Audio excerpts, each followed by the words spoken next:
Mi nombre es Juan Villegas, presento en el Bafisi mi película Victoria, que participa de la competencia argentina. Pasaste indiferente, sin querer nada de mí. Lo que muestra de Victoria Moral la película es, por un lado, parte de su vida profesional, sobre todo la grabación de un disco, pero también su lado más íntimo y familiar. Uno de los temas que trata la película son los vínculos entre lo familiar y lo cotidiano y lo profesional, el vínculo entre el dinero y la actividad artística, cómo se maneja el día a día y a la vez una vida profesional.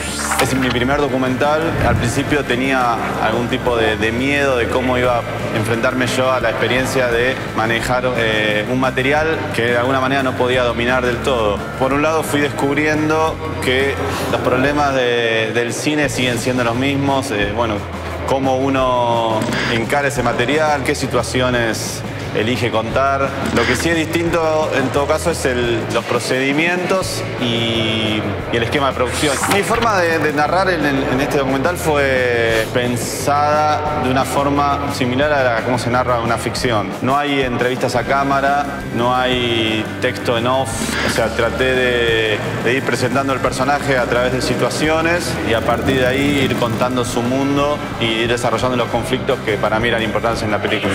Mi nombre es Federico Pinto, soy el director de Generación Artificial que participa en la actual competencia argentina. Estoy buscando un algoritmo, una secuencia que tenga un efecto preciso en la realidad de la mente. De alguna forma lo que estoy buscando es hackear el cerebro.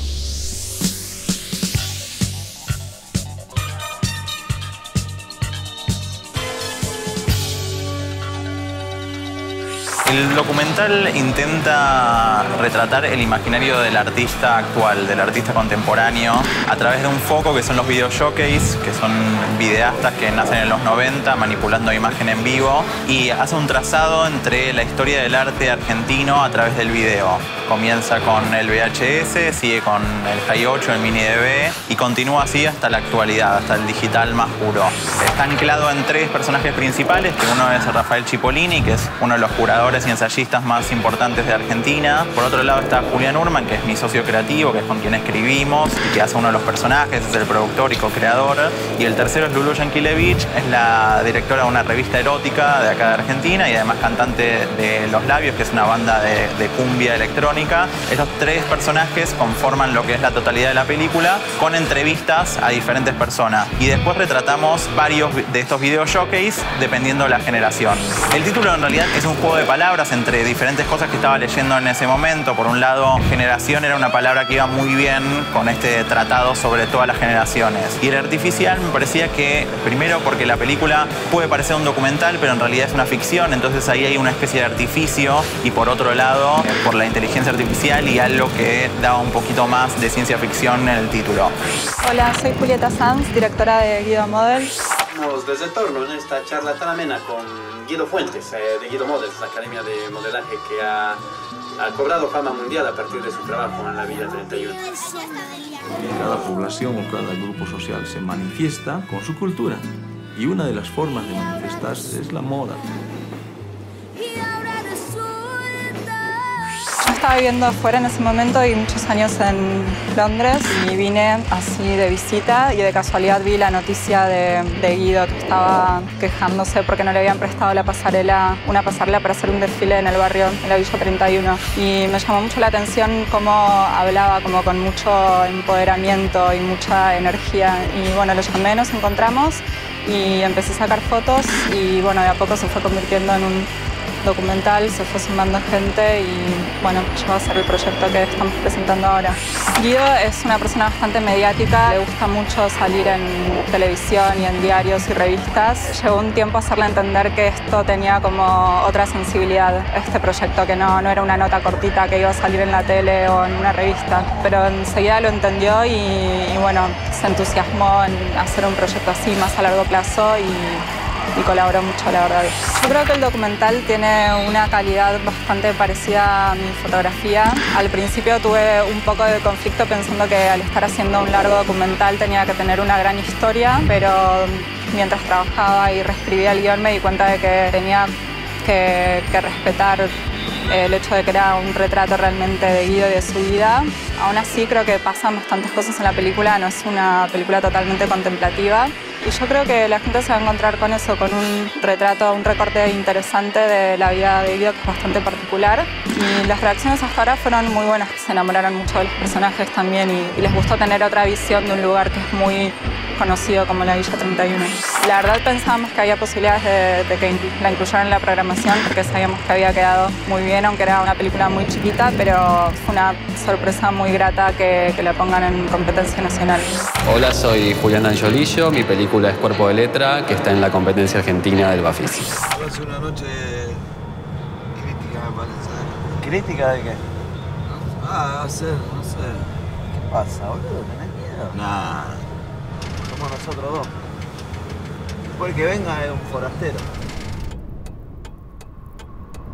Bueno, la película esencialmente es un documental sobre las brigadas que hacen las pintadas políticas callejeras a modo de propaganda. En estas paredes, hace muchos años, ya décadas, se invade con una técnica muy particular que es pintura a la cal. Entonces se va blanqueando la pintada previa y se va actualizando la propaganda de acuerdo al momento político que se vive, si son las elecciones o si es alguna cuestión política coyuntural del momento, digamos. La película se realizó en dos etapas mayormente. En una primera etapa de investigación, descubrir cómo eran las leyes de ese mundo, cómo se relacionaban esos grupos con los espacios. Una vez encontrado, identificado varios grupos, nos quedamos en particular con uno que nos gustaba porque justamente no respondía exclusivamente a ningún partido preciso y hacían pintadas para diversos partidos. Empezamos a hacer nuestra primera etapa documental, casi pegada a la investigación, digamos, y luego retomamos el año siguiente, pudimos hacer un planteo un poco más ficcional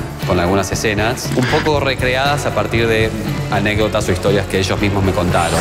La forma de acercarnos a la práctica era más cercana a perseguirlos a ellos, porque ellos laburan muy rápido. La película tiene muy pocos planos fijos y casi todas cámara en mano, siguiéndolos de cerca a ellos. Hola, estamos acá en el Bafisi presentando Cumbia la Reina. Yo soy Pablo Coronel, director de la película.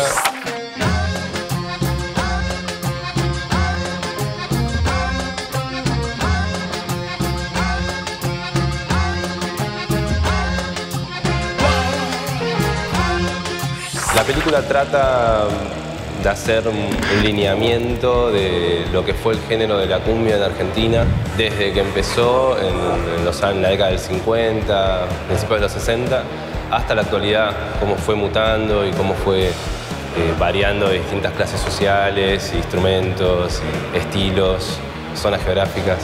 Es un poco el seguimiento del género, esa es un poco la idea de la película.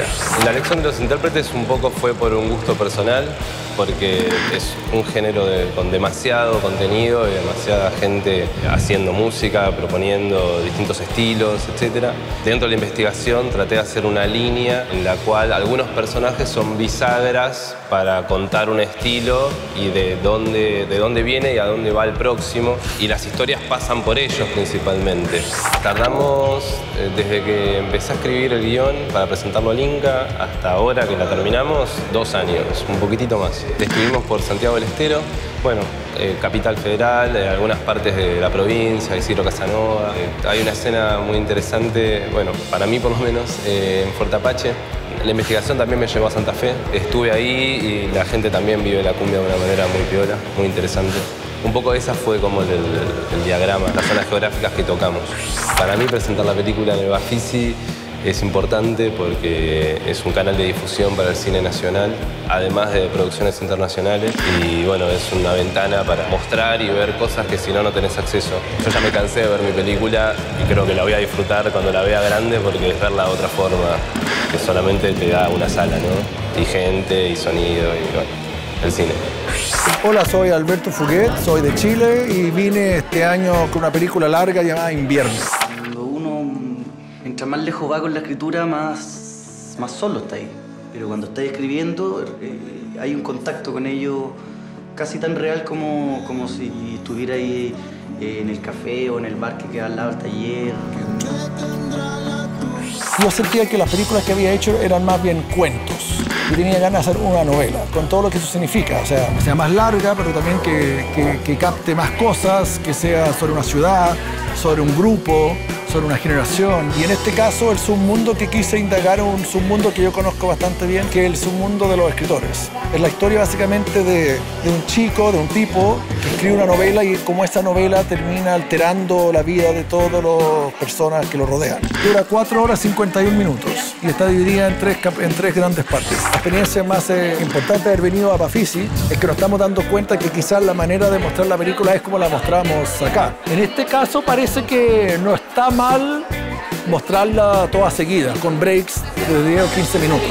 Te provoca una emoción distinta, ¿no? Yo ya tengo una especie de método, yo llamo Cine Garage, que es hacer películas con muy poca plata, aprovechando los lugares que uno conoce, los contactos. Lo atractivo de esta película es que se llama Invierno, pero parte en el verano.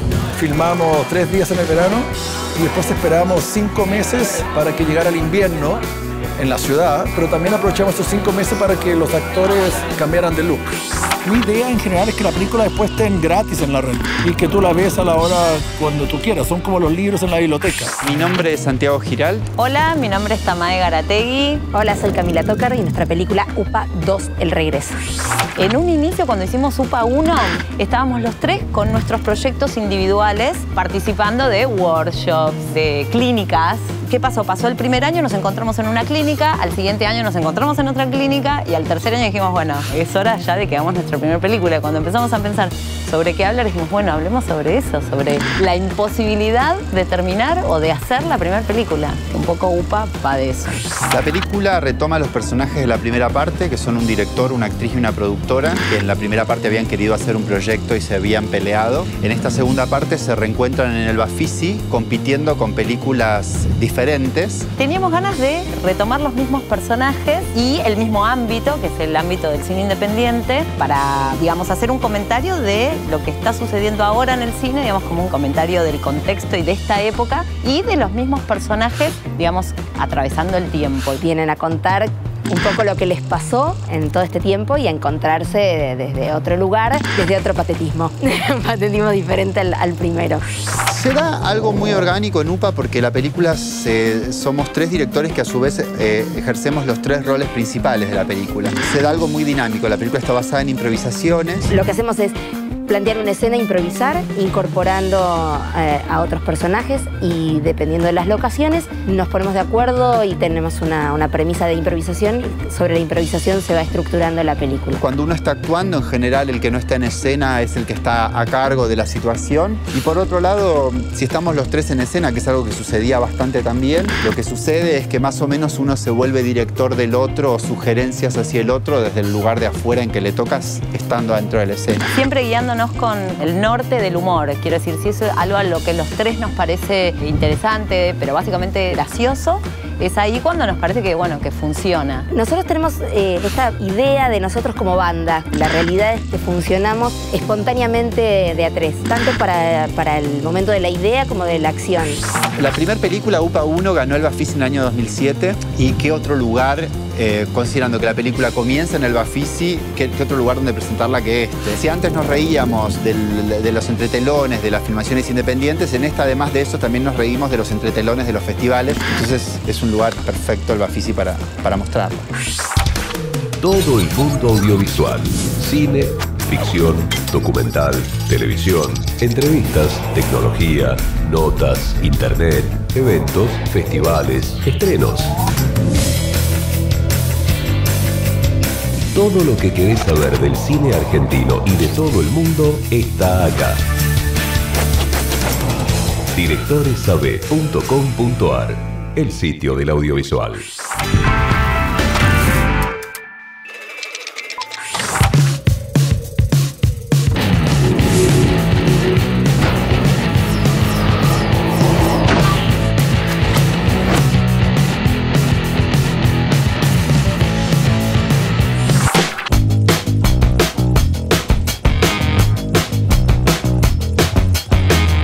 Hola, soy Jonas Trueba, vengo aquí a Buenos Aires a presentar la película Los exiliados románticos.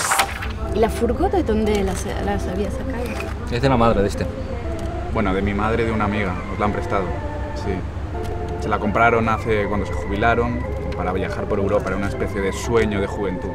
Qué bonito. Sí. Digamos que es una película que aborda como el viaje de tres amigos, de tres freaks, de tres personajes que van un poco a la deriva, no sabes muy bien hacia dónde ni el motivo de su viaje exactamente y quizás ni ellos mismos lo saben, van como, yo creo, buscando pues una sensación de estar bien, de reencontrarse consigo mismos. O sea que es un poco un viaje existencial en clave entre humor y el romanticismo, ¿no? Es una película que hicimos en muy pocos días, en 12 días de viaje, que recorríamos, salimos de Madrid y llegamos casi hasta la frontera con Suiza y volvimos, ¿no? Y mientras tanto íbamos grabando, ¿no?, este viaje y se contagiaba mucho el rodaje con la propia película. Los actores de la película trabajan como si fueran amigos, pero es que lo son realmente. De hecho, los nombres, digamos, de personajes de ficción son sus verdaderos nombres en la realidad. Y hay toda una cuestión, exacto, que tiene que ver con la amistad, con cómo retratar la amistad, que es algo que yo creo que se percibe muchas veces a través de pequeños gestos, chistes privados, risas, y creo que la película está llena de eso. Y al mismo tiempo la película, me gusta decir que está escrita sobre la marcha, y es que realmente es cierto. O sea, en ningún momento manejamos un guión en el sentido clásico del término. Entre todos íbamos hablando, desde el primer momento del viaje, en las furgonetas, en los coches, íbamos comentando qué vamos a hacer, cómo lo vamos a hacer, y según llegábamos a los lugares lo hacíamos, ¿no? Pero digamos que hay un guión, lo que pasa es que estaba en nuestra cabeza, nunca llegó a ser escrito propiamente. Estamos muy contentos de estar en Bafisi, yo creo que es un festival que le va bien a la película. Ya con Los Ilusos, con nuestra anterior película, vinimos acá y vimos como una respuesta del público bastante bonita, y la verdad que es un festival que yo siempre he visto con admiración, o sea, que ya me gustaría a mí tener en mi ciudad un festival así, digamos, ¿no?, que representa un poco lo que es el cine independiente de muchas partes del mundo, que muchas veces no es fácil de ver. Soy Laura Citarella, codirectora de La Mujer de los Perros, la otra directora es Verónica Giná. Estamos en competencia internacional. Básicamente es una mujer que vive con sus perros en las afueras de una ciudad grande, no se especifica que es Buenos Aires, pese a que podemos adivinarlo. La película está estructurada en 4 estaciones. A lo largo de estas 4 estaciones vamos asistiendo a la vida de esta mujer y de alguna forma vamos entendiendo y descubriendo cuál es su ingeniería de vida. Como estaba esto de las estaciones, esta dificultad, teníamos como que ir filmando de a bloques, entonces estuvimos 3 años casi que encontrando la película. El espacio de alguna forma se reinventa. Es claro que es un lugar que recibe como toda la belleza de la pampa argentina, pero también cierto desecho de la ciudad.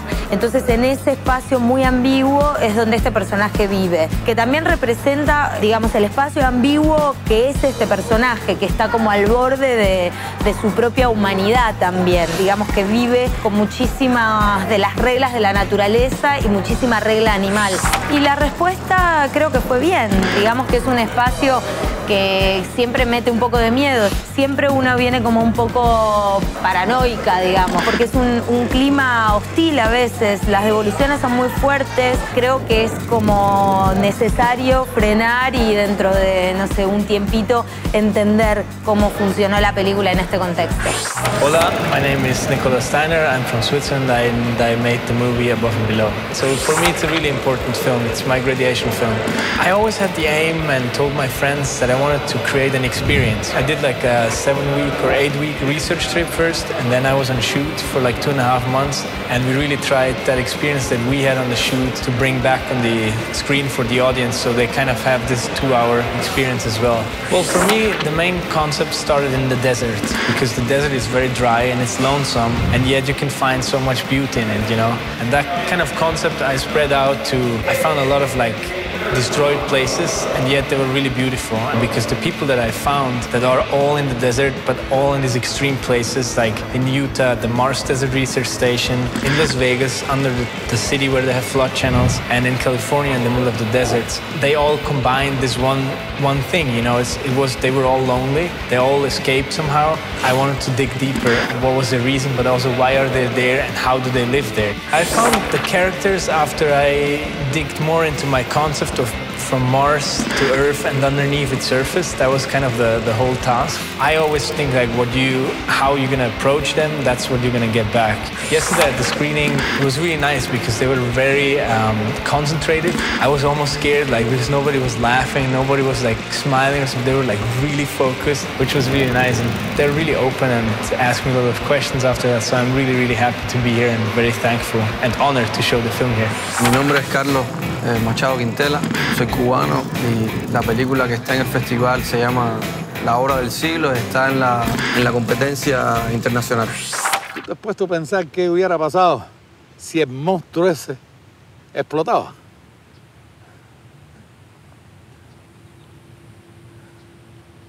Lo he pensado a veces, sí. Por lo de Chernobyl. Pero para eso tenían que haberla terminado. La Obra del Siglo fue un proyecto soviético-cubano. Tenía como objetivo construir en Cuba aproximadamente 12 reactores nucleares, ¿no? Le pusieron la Obra del Siglo y bueno, nada, haciendo la película nos dimos cuenta, quizás por todos los problemas que teníamos, que la película estaba convirtiéndose en otra cosa. Quizás en un proyecto también, ¿no? Como es inacabado, incompleto. La película se filmó aproximadamente en 22 días, ¿no? Yo siento que es una película de descubrimiento, ¿no? Primero fue una película de ficción solamente y en esas idas y venidas apareció el material de archivo, ¿no? Del que también se compone la película. Todo el proceso ha sido completamente casi por accidente. La ciudad nuclear es una ciudad que se construyó para los futuros trabajadores de la planta nuclear, ¿no? Está situada en Cienfuegos, es una zona como bastante árida, ¿no? Lejos de todo. Realmente es un festival que tiene mucho rigor, ¿no? Nunca había estado antes, de hecho creo que nunca había estado una película antes en competencia oficial, ¿no? Lo bueno es que uno sigue conversando, ¿no? Después que se acaba el Q&A, ¿no? Fuera del cine. Siempre uno descubre algo. Quizás eso es lo más bonito, ¿no? Que uno no se espera una pregunta y aparezca algo, ¿no? Que es nuevo tanto para él como para mí, ¿no? Hola, mi nombre es Juan Sebastián Quebrada. Yo soy el director de la película Días Extraños, que está en competencia internacional.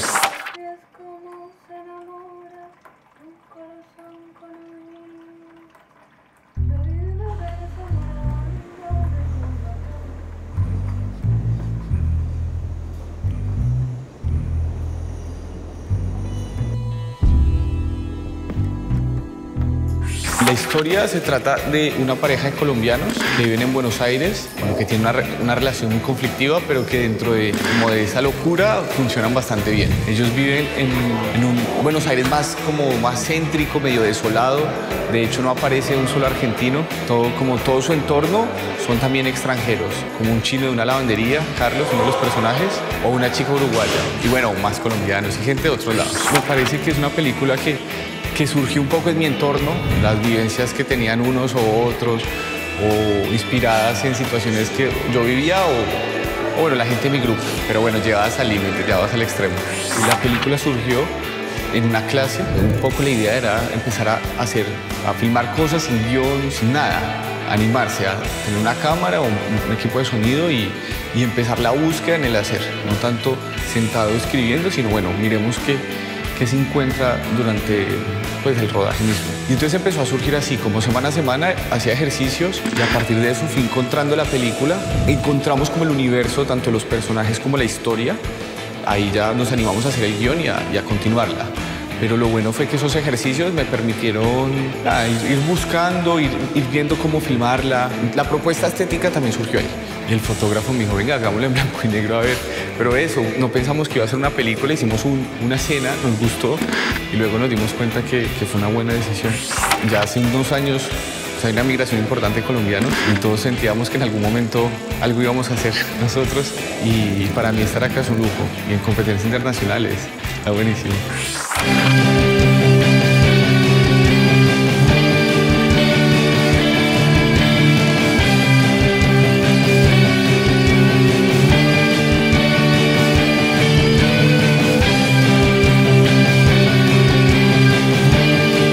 Este año es una buena muestra, es una buena demostración de que no hacemos mucho, pensamos más en las películas que en la división política y las procedencias de las mismas, porque este año tenemos como parejitas de películas repetidas, tenemos 2 películas de Israel, 2 películas de Brasil, hay 2 películas argentinas, pero 2 con producción argentina y directores de Colombia o de Cuba, francesa hay una, hay como una mezcla bien interesante, hay 2 películas de Austria, que es algo que no había pasado nunca y que nos gusta. La verdad que hay un momento en el que uno sí trata de mirar la competencia y ver si está balanceada hacia algún lado, hacia otro, si hay un cierto, como una pasada de disjockey, si tiene puntos de interés suficientes, pero en general no hacemos mucho cálculo por el lado de los países. Donde estén las buenas películas, de ahí vendrán. Este año nos conforma muchísimo la selección de la competencia argentina, las películas argentinas de la internacional y el cine argentino que está por todos lados en el festival, porque está en la parte de música, en el panorama. Este año tenemos películas buenísimas en la parte de clásicos restaurados, los cortometrajes, es una parte de la ebullición del Bafisi claramente tiene que ver con el cine argentino y eso es bueno de cara al público, de cara a los equipos de las películas que merecen tener un estreno con interés y de cara a los visitantes del festival, a los programadores, a los críticos de afuera que ya vienen hace mucho tiempo a buscar cine argentino acá.